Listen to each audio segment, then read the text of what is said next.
Just Wes Wyatt along with meteorologist Tania Michelle. We're tracking that wet weather and the possibility of some storms over the weekend in your first alert forecast. Plus, what's happening on one Great Lake that hasn't happened in a few years, and how one woman crocheted her entire year into a blanket, and what that blanket reveals about her hometown. Live on your side. First Alert Weather Extra starts right now. And thanks for joining us on Weather Extra. Tania, we got some breaking news right now we need to pass along. We were letting folks know earlier today about a wildfire that was happening in Talladega. Well, we got some updated news out of Talladega County. Forestry officials telling us that wildfire in Talladega County is 100% contained now. The fire burned more than 600 acres in the Union T area, southeast of the city of Talladega. Rangers say you need to be aware that there will be some smoke in that area of Cemetery Mountain Road and Union T Road for the next 2 to 3 days. They're asking you to avoid the areas as crews work to put out the remaining fires, which there have been several prescribed burns happening over the state this week. We're about to get some help from Mother Nature as far as putting out fires as the rain is about to be moving in tonight. We got some showers on the way. 60 degrees right now at Aniana, 65 down the road at Centerville. A little cool out there with these clouds around. That always impacts the comfort levels, but we did see those temperatures rebound close to 70. But showers starting to show up on the radar initially. A lot of what you see may not necessarily be reaching the ground, but eventually we'll start to see these showers reaching us. But the rain's coming tonight, and it looks like mostly after 8 o'clock this evening. And a lot of this is happening while we're sleeping. Some good sleeping weather overnight tonight. Occasional showers with a mostly cloudy sky. Out the door in the morning, there's a chance some of this wet weather is going to be around to start the day. This is a look at the simulated radar data. There's 2 a.m. You see a pretty good coverage, but once we get to around 6, 7 o'clock in the morning, we might catch a few breaks on some of those roadways in the morning. But the thing is, these pockets of scattered showers are just going to continue off and on through the late morning. It'll probably be about 2, 3 o'clock in the afternoon before we completely get rid of all this wet weather. There's 9 o'clock. Again, you see scattered showers, not a total washout there, but again, by 1 o'clock, a rain could come around again. This shows Birmingham, Hoover, Tuscaloosa, Centerville. But by that point, notice to the north, we get to 1 or 2 o'clock, we're showing 50s and close to 60. It is going to start to feel a little bit cooler. That north wind is going to take over later in the day. We start to clear out tomorrow evening, and temperatures will tumble tomorrow night. During the evening, it's going to feel much cooler with that north breeze, but temperatures falling into the 50s. Overnight lows by Thursday morning will be close to 40 degrees, and some areas north will be in the upper 30s, so it is going to feel much cooler. The other big story that we are tracking right here on Weather Extra is a First Alert Weather Day for Sunday. And we've been watching the weekend, and we talked about it right here last week, just seeing these signals around Valentine's Day weekend for a more impactful system. What we expect mostly, I think this is going to be our next big chance for at least some heavier rainfall, some gusty winds. Could we see some strong storms? At this stage, there's still a chance, especially this time of the year. I've seen these systems trend further north. There looks like there could be a risk for some stronger storms down into South Alabama, but we'll need to watch this in case that risk does trend north for any severe storm possibilities. But it's definitely going to be a more impactful. We have a First Alert Weather Day mostly for the heavier rainfall, gusty winds, but just pay attention to Sunday as you look at the entire 7 to 10 day forecast. That's just the one day that stands out. We'll need to watch. The good thing is that a lot of this comes in Sunday, so if you have plans for Valentine's Day on Saturday, maybe you've had those dinner reservations for a while, some plans for Saturday evening. Right now it looks like it's going to be dry. There might be some showers early Saturday morning, but you can see here clearly a lot of this comes in during the early morning hours on Sunday as far as that chance for some heavier rain. But hopefully this starts to kind of back off as far as any level of severity over the next several days, and we're able to sort of stand down. But right now, just be ready for at least a possibility of some much heavier rain, some gusty winds there starting early Sunday morning. But we'll be talking a lot more about the long-range forecast and the changing temperatures as we continue right here. Another radar check, though, in just 30 seconds as we're just getting started on Weather Extra.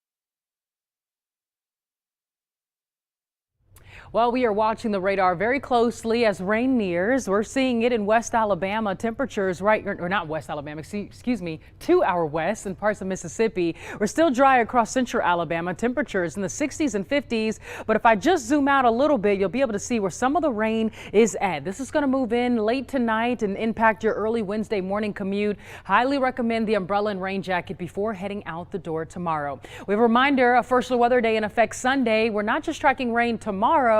We have rain and possible storms that could be impacting your weekend plans. We'll have a full look at that 10-day forecast right here on Weather Extra in just a few minutes. But the rain that we're experiencing over the next 7 days is going to be very welcome throughout the state. Meteorologist Matt Daniel has a look at our rainfall totals for the month, which are significantly below average, while rainfall totals for the year are above average in most spots.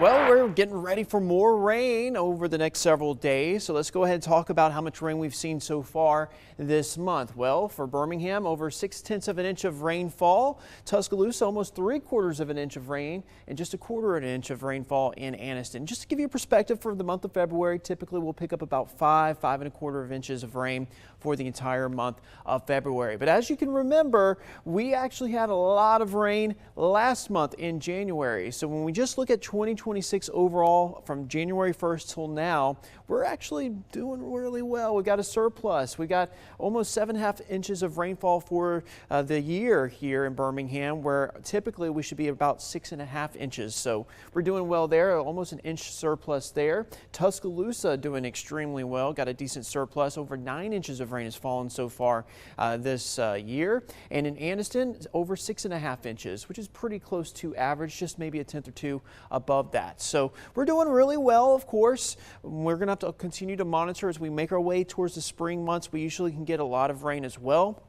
So flooding can also be a concern, but you can see all the river levels are in decent shape and for now, so good news there. And the best news of all is the drought monitor. We're definitely seeing some improvement there. Notice no drought showing up in all of Jefferson County, good bit of Blount, Coleman, and Walker, Tuscaloosa, Fayette, and Pickens County. And then in yellow, as you can see, it's just abnormally dry in parts of East Alabama, and just a moderate drought as you go into southern portions of Tallapoosa County and just south of Bibb. So overall, we're doing well. And if you just look at the view of the entire southeast, there's just a little bit of a lull of no drought in parts of Mississippi and here in parts of West Alabama, but drought continues.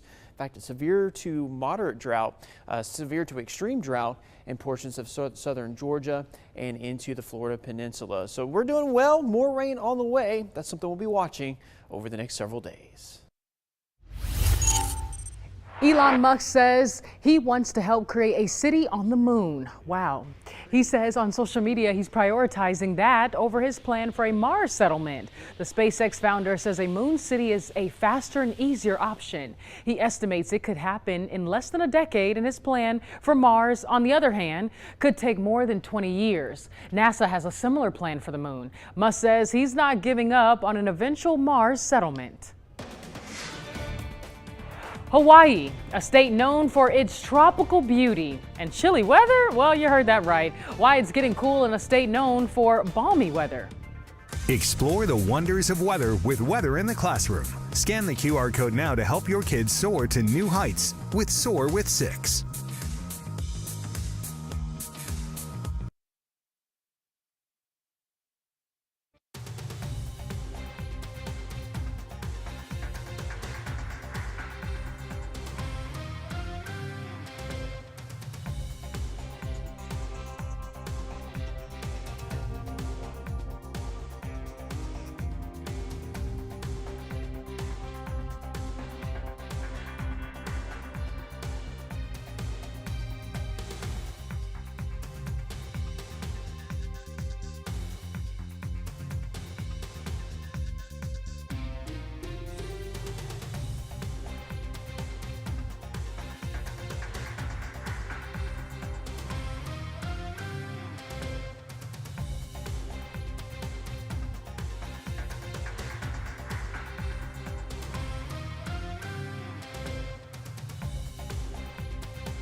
Today, in this day in weather history, we're looking back at a tornado which walloped one of the biggest cities in Missouri. 21 people died, but could have some of those deaths, been prevented? Probably, but one decision proved to be deadly.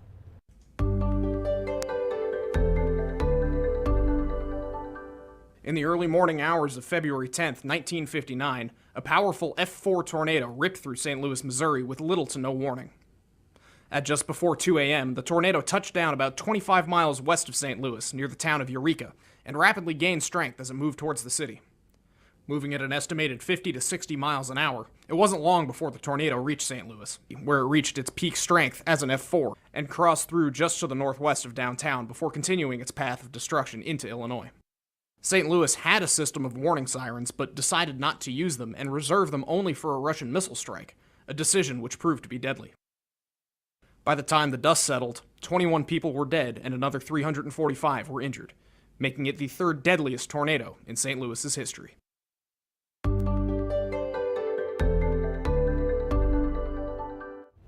When you think about Hawaii, you probably think about the beaches and the warm tropical climate. I know that's where my mind goes, but you also think about the warmth. Forecasters say conditions are perfect to usher in some cold weather for the Aloha State. Rain and winds continuing today, with the winds persisting until at least tomorrow. Then the weekend is going to be cool and rainy. Stefan Florino has the story. Web cameras on the south rim of Moku Aveoveo on Mauna Loa show snow covering the summit. Some people across the state say even though it wasn't snowing in their neighborhood, it almost felt like it. The rain was just coming down and it was so cold that, oh my God. I had to go around in the house and put more jacket on. It was pretty cool. Normally we sleep with the window open, but it was cold enough to close the window. Depending on where you live or where you were, many had to bundle up during the day and especially at night. Forecasters say the storm system brought rain, wind, and thick high clouds, the perfect recipe for some cool temperatures. As you ask anybody out there, and yesterday was probably right up there in terms of days that would be a record low high temperature. It was quite cool when you're struggling to get to 70 degrees in Hawaii. That's more of an overnight low, not a daytime high. That is cold for Hawaii, and even for those who are trying to escape the cold back home. This was gear for returning to Portland and, getting back home again. So, but it's, we're still enjoying it thoroughly. Oh, yes. It's just, the pool's closed. And we don't think about Hawaii as being much of a place for cold weather, but as far as it goes for our standards, this is pretty much the time of year you'd expect to see the cooler temperatures. Forecasters say we're in the middle of rainy season, and we got a lot of rain over the weekend. But there is warm weather on the horizon. Do you like it when it's cold like this? No, I don't want it. I like the hot. I don't like the cold. By the way, the lowest recorded temperature in Hawaii in February, 52 degrees, more than 100 years ago, back in 1913. Thankfully, forecasters are predicting much warmer weather for us throughout this week. All right, we look at that and we say, oh, well, what's the big deal? We've had an ice storm and a tornado in the same day this past month, right? It's been quite a ride here in Alabama as far as the weather goes. And now we have the next system moving in. Temperatures today in the 60s. We started out with that dense fog. You checked in with our team on Good Day Alabama. We had dense fog, and temperatures today did reach close to 70 degrees in a lot of spots. But this is what it feels like, a lot of 60s out there right now. I want to take you over to First Alert AccuTrack radar. And as we head out over the state right now, not seeing a lot of wet weather at the moment, but you can see on the outskirts of the radar's range, we are starting to see some light returns that are showing up back into Mississippi. And this is what will start to fill in across our area tonight. But seeing these showers right now, looks like some of this initially may not be reaching the ground, but eventually we will get, it's mostly light rain, no severe storms, anything like that expected tonight. But you see it's all starting to work our way. The clouds are here overnight, and we'll see see on and off showers through the overnight hours throughout Wednesday morning,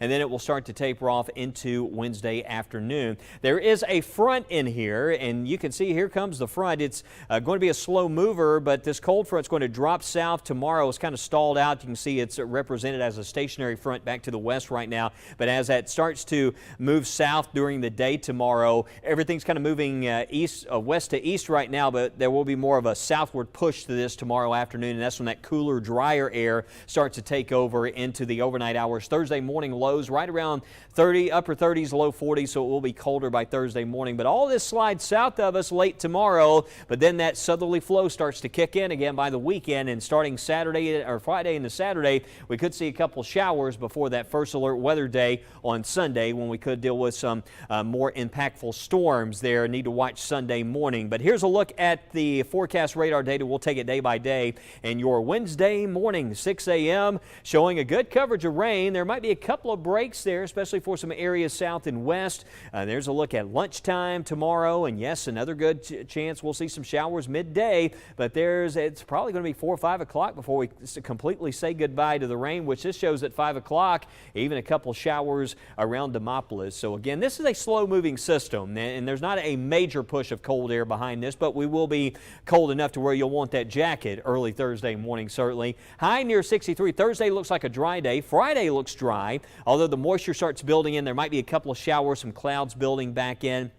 Saturday, for Valentine's Day, you'll notice on the model data here Saturday morning, maybe a couple showers early in the day, but for the afternoon, yeah, we don't see a lot happening there. So I think we're in good shape as far as the plans go for Saturday. It's Sunday the day we got to watch out for as that line of heavier rain and storms starts to move in. Right now it looks like the greatest risk for severe storms. This is one of those we may see that greatest severe risk down along the coastal areas, but the big story for us would certainly be some heavier rain. And then next week, Tania, as we look ahead, I'm seeing a lot of 70s in that long-range temperature forecast. Oh man, Wes, we could be seeing above average temperatures for sure by the end of this month. Now, could it happen? Yes, but could it also not? Absolutely. When we look beyond the 10-day forecast, it's subject to change because that's what the weather likes to do. Let's talk about that temperature outlook. February 18th through the 24th.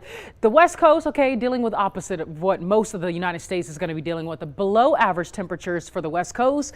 But across most of the United States, above average temperatures are expected. And I can just kind of show you some of that warmer air that's going to be across the South and, matter of fact, the South and East. Look at our beyond the 10-day forecast. I'll bring you to around February the 24th, and look how orange and red we are. Some models indicate that we could see some mid to upper 70s for our afternoon highs, and I'm looking forward to that. A great break from all the cold that we've been dealing with for the start of the year. But look at our precipitation outlook. February 18th through the 24th, most of the United States, Midwest dealing with above average rainfall, but for us here across the Southeast, we're either around average or slightly below it for the very southern portions of Alabama along the coast. We'll keep our eyes on that beyond the 10-day forecast for you. As far as rain chances go, I'm not seeing a whole lot by the end of this month. Maybe a few showers, maybe some clouds, but we'll keep you up to date and well informed. All right, guys, I have more to talk about right here. Apparently, a blanket isn't always just a blanket. You know, there's a woman in Alaska who wove a blanket that tells a story of the weather that hit her state last year. Yeah, Cassandra Mansell has the story.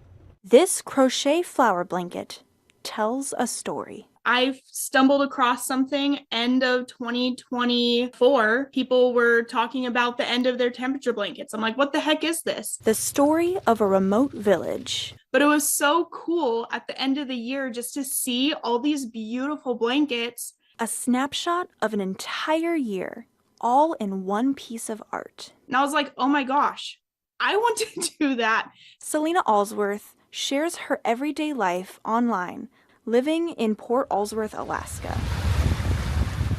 Last year, she became inspired to crochet her own temperature blanket for the entire year of 2025. It's just people following the temperatures, whether that's like the average or the highs or the lows of that year or like previous years that like mean something to them, and making a blanket out of it. The creator can decide what colors are assigned to different temperature ranges and choose its pattern. We start with 2 rows every single month. One is a high row and one is the lows.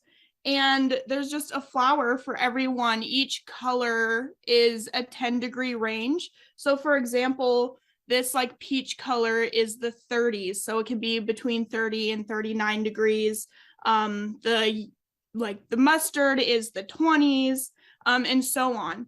Selena's blanket reveals something surprising about Alaska's weather patterns.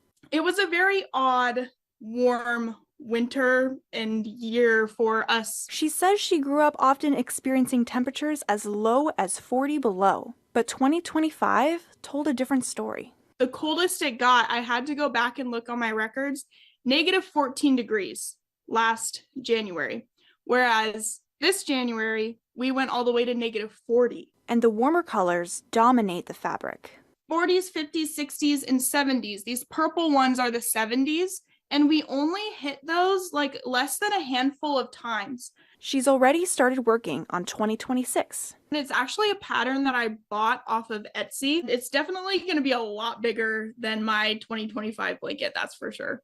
A year in color and yarn. The story of her home. Very cool. Well, not so cool. Well, actually it is cool. It's cold. Lake Erie has transformed into a snowy desert of ice. Drone video from the Canadian side of the popular lake shows views of the West Pier Lighthouse surrounded by the frozen water as far as the eye can see. It's kind of pretty. Lake Erie is the shallowest of the Great Lakes. The last time it completely froze was 1996. Right now, the lake is about 95% frozen. This last time it was, this ice over was 2015. Recent satellite imagery showed a huge 80-mile crack forming across the lake caused by strong winds.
All right, looking ahead to tomorrow, we're going to wake up to some rain. I know. It's going to be a pretty wet and gloomy start to the day. And honestly, not a whole lot of sunshine tomorrow. But Thursday and Friday look a little bit better for some sunshine, maybe some breaks. And Saturday, again, don't cancel any big plans for Valentine's Day. Sunday's the day we're watching, and still looks like that's more of a heavy rain, some gusty wind impacts there, but it is a first alert weather day. We'll keep you well informed on that. But recent clouds at sunset and sunrise have made for some incredible views. Here's a look at a recent sunset in Verbena down in Chilton County. We want to thank Kaylee Doucette for sharing that lovely picture. Very familiar with Kaylee. Thanks for sending us pictures all the time. A lot of us saw fog this morning though, and this is what it looked like in Etowah County. It's actually quite pretty, but I know that must have been hard to see or drive through. Karen Daigle sent us this picture and said it's of the fog in the valley near Ively and Littleton. All right, from a valley to a canyon. This is a look at the western rim of the Grand Canyon. Looks like a beautiful day for a hike. Thanks to Stephen Kane for the picture. I've got to visit the Grand Canyon sometime. Me too. Have I been? I don't know. Anyways, we'll be back tonight at 9 and 10 with more updates. And actually, our next newscast is at 7 with Jazz Williams streaming.